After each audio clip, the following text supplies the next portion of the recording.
Forest world of Corvus ain't looking right. Especially when the forest is more burned out than an overloaded plasma coil. Lady Catan told tale of one of them Jedi thereabout. And hereabouts, Mando's gonna look. Tradition says them Force wielders are a mighty fierce enemy. But pray tell, what you're gonna do when that enemy has the face of a friend. Spoilers ahead. Welcome, everybody, to another episode of Hoth Topics, a podcast about Star Wars. Joining me this week, going over another episode of The Mandalorian, is myself, Ian, and John, as always. John, how you doing? I'm doing okay. All right, he's doing okay. And joining us again is roommate Straight Facts Mike, coming at you with the Straight Facts. Mike, how are you doing today? I'm good enough. Good enough. Well, hopefully we can raise that good enough a little bit with some hot Star Wars content. Nice. Gross. You guys like Star Wars. We do like Star Wars. And we also like hearing your opinions about Star Wars. It's really made this particular adventure through The Mandalorian interesting. So, speaking of, the episode that we're going to go over today is called The Jedi. At the time of its release, it was a highly anticipated episode because it had been rumored that a character was going to make an appearance who is very popular, and she ended up making an appearance. This is our first live-action shot of Ahsoka Tano, played by Rosario Dawson, in this particular episode. And, wow, a lot of stuff happens in this episode that furthers our adventure with the Mandalorian, including the reveal of Baby Yoda's name, Grogu. So, let's get your guys' take on this. Hope you watched the episode. Well, I mean... Spoiler alert! No, I'm going to throw the spoiler tag. Yeah, I mean... way at the beginning of this. Every single episode we've talked about up to this point has been spoilers. Yeah. Like, I don't think I'm crossing a line here. Also, it's like, we are so behind. Or... No, yeah, we're just behind. Yeah, Yeah, no, we're just behind. It's normal behind. Right. One day we'll maybe even finish the Resistance episodes. I don't... One day. I really don't have any desire to go back to that, and I don't know what that says about me. Oh, fake fan. Fake Yeah, right? Fake fan. But let's talk about the name first, because that's kind of like a big deal. So, John, what was your take on the name being revealed? Because a lot of people had very different reactions to this. You are in fact referring to the Baby Yoda name, not the name of the episode. Correct. Okay. I have opinions on one.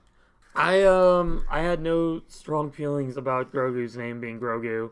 I knew at some point we were going to have to stop referring to him as Baby Yoda because he wasn't Baby Yoda. That was never his actual name. Yeah, unless he turns out to be a clone of Yoda, which I wouldn't really be surprised at this point. A Clota. A clona, yeah. Yeah, I like that. That made me completely lose all It's gone. brain. Clone of Yoda. I got dumb brained right now. Yeah. John's got poo brain. Yeah, but I like that they finally gave him one. He's still unable to communicate with words out loud. So they used Forcey Wiggly Fingers reasoning to explain what his name was. So I thought that was an interesting way of doing that. Or it could have been a lazy way, and they just needed to put that in there so they could stop marketing it as Baby Yoda. Right. But either way, I'm glad he got a name by the end of the season. Absolutely. Baby Yoda. Baby How about- Yoda. How about you, Mike? My first initial thought was not great. Honestly, like, knowing very little about Star Wars compared to y'all, the only two names I had ever heard of that species before was either Yoda or Yaddle. Mm-hmm. So I thought there might be a continuation of we're just going to go with Y for all of them. And so I was kind of a little thrown off by that. But there probably is more of them, and they probably don't go by Y. So, I mean, it's fine. I don't feel, all that much either way. I'm glad he did get a name because, Baby Yoda's cool, but it's not his actual name, and it's hard to market. And now that he has a name, and you can put that on everything, it's a little bit easier for them. So Yeah. And what's interesting, you mentioned, like the other two, Yoda and Yaddle. The only other of that species that I'm aware of in Star Wars, and this is a Legends thing, so not current canon, but in the Knights of the Old Republic game, there was a member of that species named Vandar. So what is kind of cool is that they kept with the 2-syllable naming convention. Okay, cool. So, Yoda, Yaddle, Grogu, Vandar. So that's kind of neat. I don't know if that means anything. It's just something I was thinking about earlier. Mm-hmm.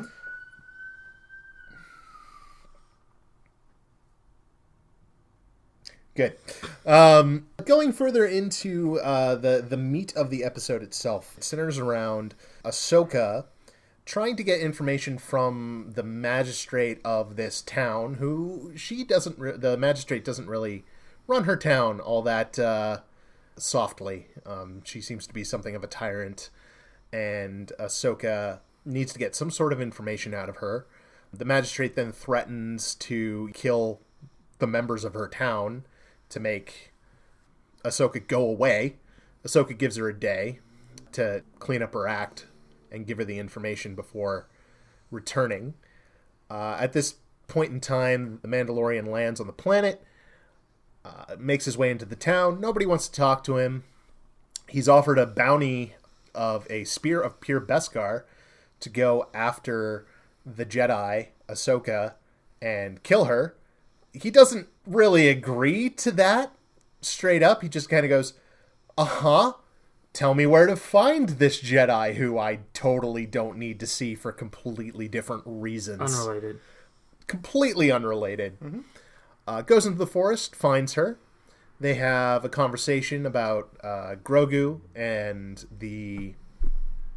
his connection to the Jedi, connection to the Force. Ahsoka is hesitant to kind of take him on to train him, which was Mando's whole goal here. Offers to help Ahsoka with her problem, and then we get an old school Western / samurai showdown in the town, which was really well done. And the episode ends with the Mandalorian getting the Beskar spear, Ahsoka saying, hey, I'm still not going to train this kid, but if you go off to another planet, which I'm sure you're sick of at this point, and put him on a rock, he'll, maybe something cool and Force magical will happen. So maybe somebody will hear it. Yeah, maybe exactly. Will come. As long as it's not my problem. Maybe. Right. So let's get your guys' take on some stuff that stood out to you in this episode, some really fun things that you want to talk about. Let's start with you, Mike. I think my favorite thing about this episode was it was unexpected for me because I had assumed, with knowing that we were going into introducing this character, because the casting and that we heard her name a couple episodes ago, I had full expectation of a whole episode centered around trying to find her was going to happen, and then we see a premiere of her, and then the fade out happens, and then we get to it in the next episode. We didn't get that at all. The first shot was her. I thought that was really cool and unexpected. That was, I think, my favorite part of it was just, we're getting into it right now. All right, that's cool. And we're starting with her story and not even the Mandalorian. So I thought that was great. And it set up a really fast-paced episode compared to some of the other ones in the season because there was so much to get through. I thought the meat of the episode was just, there was a lot. So that was a lot of fun. The Western scene at the end was so well shot. There were so many different conflicts that you just like, boom, boom, boom, you got through right away. It's like the whole town was involved. You get to the reintroduction of the villager with Mando. You get to the showdown between the lieutenant or whatever and Mandalorian and their kind of like stare down. And then you get the epic like fight in the koi pond between a Jedi and the lady who rules with an iron stick. Yeah. It's actually Beskar. It's whatever. Another name for Beskar is Mandalorian Iron. So, Ooh, face. That's EU stuff. That doesn't count. I mean, there's plenty of stuff to talk about. It's just a matter of like, what do I choose? Because like, I honestly thought like, minute to minute, this was one of the strongest episodes because of how significant every moment was and how well it was shot. Obviously, like some of the stuff with Grogu, which I haven't even like talked about, learning his name, having like the powwow between her and him without the Mandalorian. No words were said, and you still felt the impact of being so far away, not being able to understand what's going on, but knowing the significance of what's going on. You felt like something so important was happening, and it didn't really matter what it was because you're so far away, so you have no idea. Just stuff like that. Like it was a great episode. It was super fun, and it really set the tone for where to go through the rest of the season. This was basically the midpoint of the season. We spent the last 4 episodes trying to get to this point. Now we have a purpose that we have at the end. Now we know exactly where we need to go from here. And it centered all around this new character that we might not see again. We might see again. Obviously, it's the Mandalorian, so they can just throw her back in whenever they want. But we might not ever see her again. So it was just a lot of fun. I'm curious to get your take on Ahsoka's character, because this is really your first exposure to her, where, you know, fans who have watched the Clone Wars and the Rebels show have really, you know, she was such a key part in the Clone Wars and in the latter 3rd season, I think, of Rebels was such a key character there. This is a character that was, you know, introduced very new and, you know, gained a huge following. So as someone who's just kind of seeing her appearance for the first time, I'm curious to get your take on the character. In all honesty, it just felt like a typical Jedi, where it was very standoffish and like solemn, and very purposeful with her words, and not wanting to take on a trainee because of X, Y, or Z. Like there's every time a Jedi is faced with, hey, can you take on this one person? There's like, they got this thing wrong with them, so I'm just gonna pass. It feels like that every time to me. This one's bad. Yeah, bad, move on. And then at the end, she's like, hey, like we said, hey, I'm not going to take this on, even though you did everything you were going to say you were going to. But here's a way far away planet, and you can put them on a rock, and maybe something happens. I mean, she wasn't the most helpful of people to run into, but she was a Jedi. She was the first time that Mando had seen one and interacted with one, and Grogu got the same sort of treatment. So to me, it was a typical Jedi person. I know she's kind of an outcast, and I remember one question that I had for John while I was watching it the first time was, I asked him about the lightsabers that she had, because they're like white or clear, and I asked him, are those lightsabers white or translucent, because that's just the color of light? And I had no idea. Well, your exact question was, are they white or are they colorless? Yeah, that's right. Which is what stumped me. Yeah, and then you passed that question to me over in our chat channel. You're more of the Jedi lore guy than me. Yeah, and my exact response was, I don't know how to answer that question. So if just real quick, Mike, if anyone doesn't like wonder why that confused me, is in canon she got her kyber crystals, which determine the color of your saber for the most part in new canon, by purging the dark side out of the second sisters? No. They were just an Inquisitor's lightsabers. Yeah. I don't remember which one. So she purged them of the Sithiness, and they came out white. But in color theory, if I'm right, white is the absence of color, where black is all colors. And so that's what confused me. It's like, if you bled out all the color, you would be left with absence of color lightsaber. And at this point, we've gone too deep. Thinking a lot about Star Wars right now. But yeah, going back to my thoughts about her, it was a cool character, and I really enjoyed it. And I'm ready to move on to other pieces of the story. Like, it was definitely an interesting character, but I honestly thought, like, thinking back about the rest of the season, like, I felt that there were characters that I was more interested in, or felt like I wish were going to be continuing more. Like, Bo-Katan was definitely one of those for me. Frog Lady obviously was one of those for me. So, I mean, I know Rosario Dawson's an incredible actor, and she's going to get her chance to kind of tell the story later on, but it was a good enough character. Very cool. So, jumping from that over to you, John, you are someone who is, far more familiar with Ahsoka's story. So, what was your thoughts about her appearance in this show? When the episode started and it flashed the title, The Jedi, that's kind of what my first part was confused about, because I heard rumors that Ahsoka, come on, I know her name. Ahsoka! Snips, as she was referred to in the Clone Wars. We heard rumors that she was going to be in it, and the last time I checked, she wasn't technically a Jedi anymore.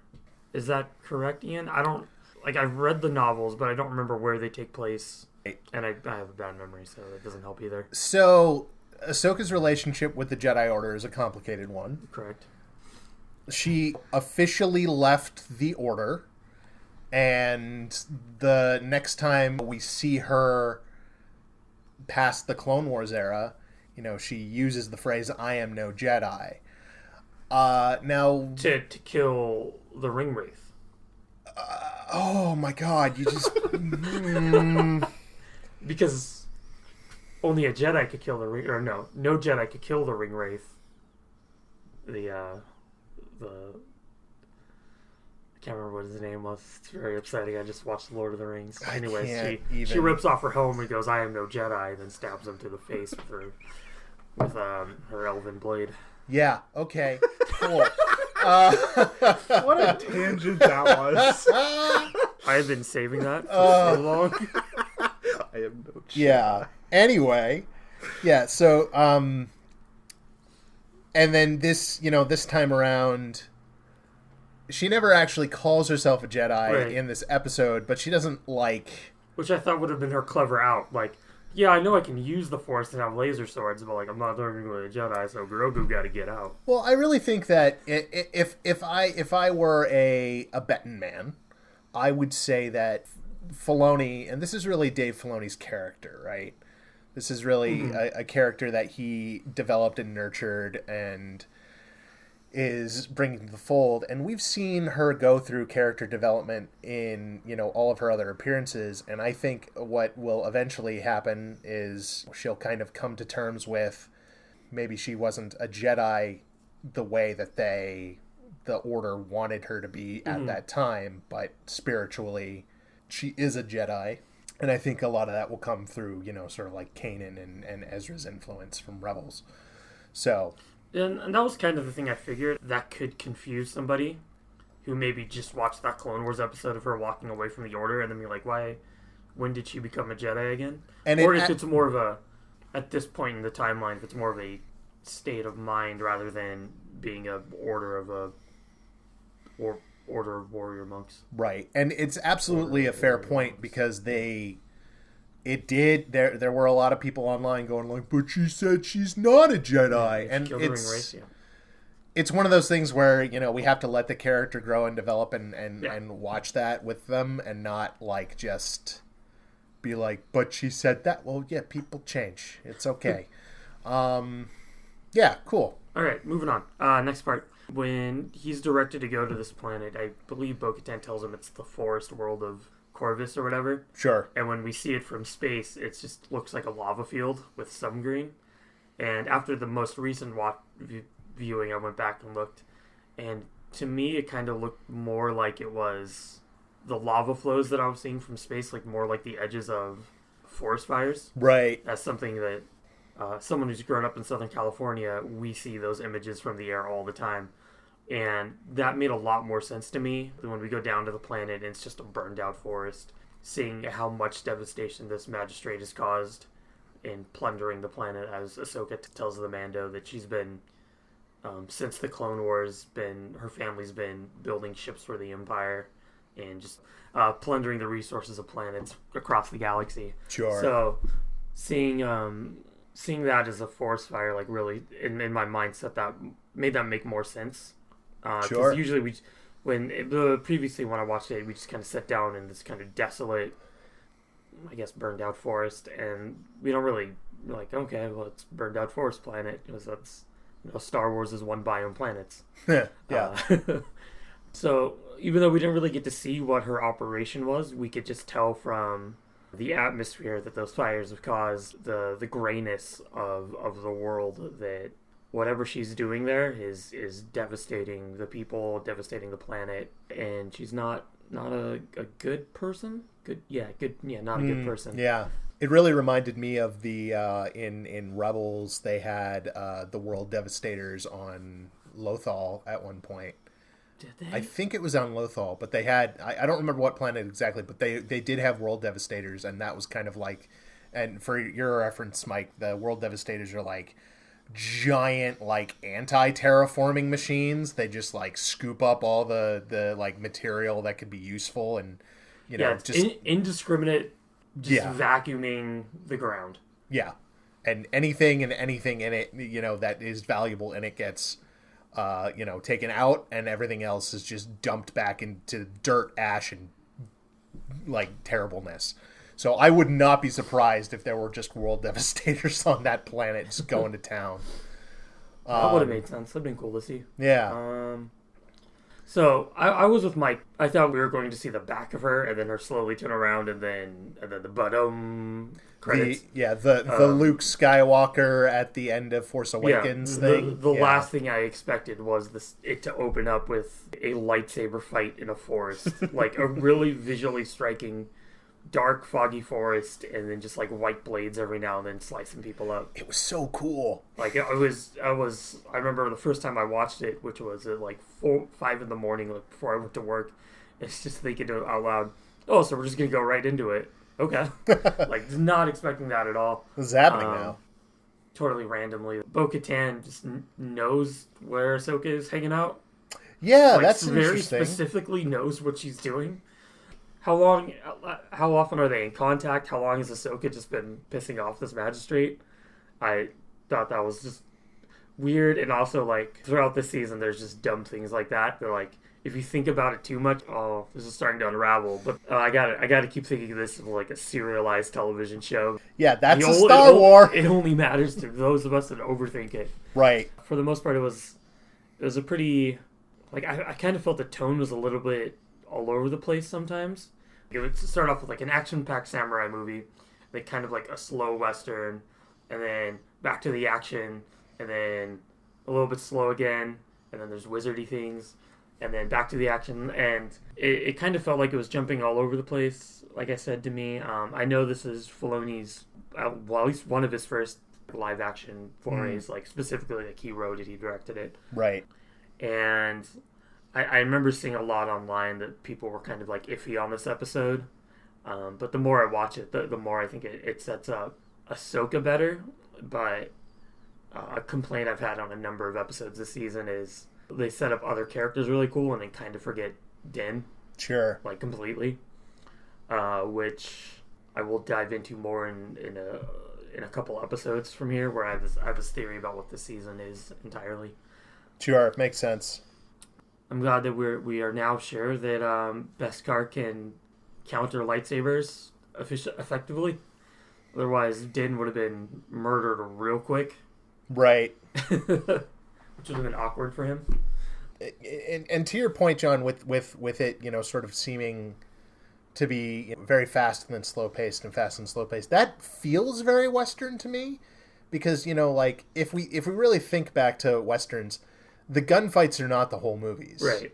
So it's definitely a choice that they made, and I for one think it went really well, and it's also I really liked sort of the pace of the fight, the lightsaber fight / spear fight at the end, because you went into these like really quick flurries of action, action, action, and then break, and then stare down, and then action, action, action, break, and then stare down. You know what it felt like was a Tarantino, Yeah. like Kill Bill sort of fight. That's what I thought through that whole thing. Is like the final scene in Kill Bill, the first one between Lucy Liu and Uma Thurman. It was super like very quick strikes and then just eyeing each other around and circling each other while you're figuring out what your next move is going to be. It's almost like a sign of respect for the other person. It's like, I understand how good you are and I want to make sure that I don't make a mistake in order to keep myself in this. And I think those are really strong because, one, it lends more emphasis on each strike, as opposed to if you're fighting the entire time, it feels less impactful each time that you're swinging, as well as it helps to build the tension. It helps to build the kind of the knowledge base of the two people, understanding how good they are at fighting and how impactful it is to make sure that I need to win this fight, so I need to take my time through it. Yeah. And that really goes to show, that there are threats to the Jedi that aren't Sith. That's a good point. Ahsoka is not only a trained Jedi, but she is a military-trained veteran of war. And this magistrate can go toe-to-toe with her, at least to a certain point in this fight. I really like that. I think it sets the tone. It brings us back down to reality. Big Jedi fans such as myself, we kind of balloon the Jedi's abilities and stuff, but in the Clone Wars they're getting just like shot by droids, so they're not invincible. And they definitely have faults, and there are people who can step to them who also don't necessarily need to have magic space powers. So that was really cool. So there's something I want to talk about, and that is the name that Ahsoka drops. Grogu. The person that she's looking for is Grand Admiral Thrawn. Now this name drop isn't really going to mean much for people who don't know who Thrawn is or who watched Rebels. But he was a big name in the extended universe, and then he was brought back into the new canon by Rebels as an alien Imperial officer who is extremely intelligent. I don't really know how to feel about that. Going to your point, John, where they're building up other characters in this show and not necessarily the main ones, like that, the fact that name got dropped to me, it took something out of the experience for me, because it felt like a blatant, we're setting up something else that doesn't necessarily have anything to do with this story. And I don't think it was necessary. I think it was just kind of like a thing to throw in for the hardcore fans, which normally I'm really all for. But in this case, it just felt kind of forced. What do you think about that, John? Well, I was going to hold off until a later episode, but I think I'll just do it now. Is a lot of the episodes in this season felt like backdoor pilots for upcoming projects. Mm-hmm. Like this one is clearly setting up for the upcoming live-action Ahsoka project. Which we didn't know was happening when this episode came out. I don't think. That was announced afterwards. I'd Google it, but I don't want to. We're pretty, It's pretty close. But I think it was rumored that she was going to get one, or that there was going to be a Rebels sequel. Sure. At that time. And so that's what that just felt like to me. Like, I knew Grand Admiral Thrawn isn't going to show up in this season of The Mandalorian. That's too big of a name and then too big of a mystery, since the last time we saw Thrawn, he was abducted by aliens with Ezra.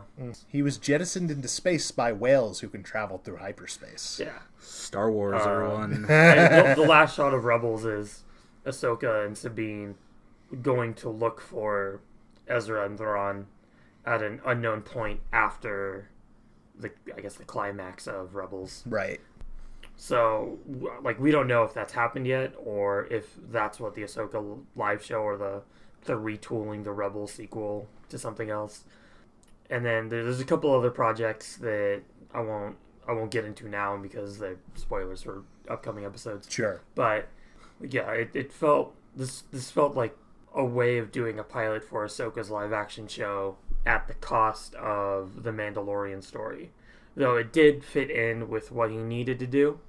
If he had gotten the information just to skip Corvus entirely and go to Tython, it would have worked just the same. Sure, and don't get me wrong, I really enjoyed seeing Ahsoka in this episode and seeing this episode contest, but that name drop was the thing that like made it go too far in the other direction for me. So I did like that the Magistrate's assassin droids had the 7th Fleet insignia stamped on the side of their heads. Oh, did they really? Yeah. I didn't see that. There's like only a couple shots where you can see it, but it's super faded off on the side, and it's Thrawn's personal fleet crest or whatever. That's cool. And also those droids were HK models, which was a cool little name drop because, the HK droids, hunter-killer droids, became famous in the Knights of the Old Republic game with HK-47, who is... Doesn't like meatbags. He does not like meatbags, no. So that was pretty cool. All right. Anything else we want to talk about for this episode? Mike? No. John? We did talk about how we got a Beskar spear. Yes, he did get a Beskar spear. So he gets the cool Beskar spear. He meets back up with Ahsoka. She says, hey, take him to Typhon, set him on the rock like you mentioned earlier.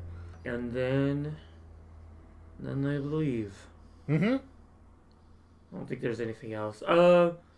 Maybe real quick, the weird standoff between him and the hired henchman. Oh God, who is just bad at his job. Like, no, I don't know if it was him being bad or just the angles of the camera they chose. But he's constantly staring at Mando's gun as he's putting down his own gun to like give up or like surrender or whatever, and just staring at it. And then as soon as Mando takes his hand away from his gun just a little bit.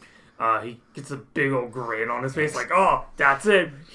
Now is my time to take out my gun and shoot you." And then he just dies because he's dumb. It was like that guy's clearly never been in a standoff before. I did like a shotgun blaster though. I think it was kind of cool. Yeah, it just made it really hammy, and I was all for it. It made for a fun little moment. This guy he was. But just bad. Bad.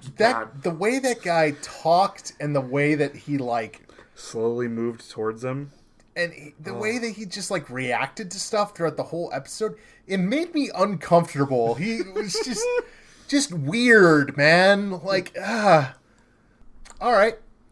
Well, yeah, I think that'll do it for this episode of Hoth Topics, a podcast about Star Wars. Real quick, if you do not know about Star Wars Podcast Day, it is coming up on February 7th, 2021, and that is a day where a bunch of different Star Wars podcasts have gotten together.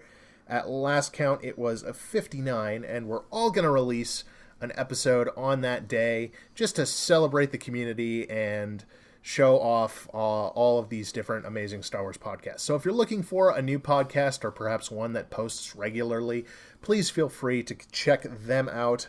You can follow all of the updates on it on Twitter at Star Wars Pod Day. That's on Twitter at Star Wars Pod Day. If you want to get in touch with us, you can email us at hothpod@gmail.com, tweet at us on the Twitters at hothpod, or check out our website, hothtopicspodcast.com. I've been Ian. I've been frantically trying to search when the Ahsoka live action was announced and when that episode aired, and I'm not quick enough, so we'll move on. That was John. Mike's here as well. Thank you very much, everybody. We will see you next time.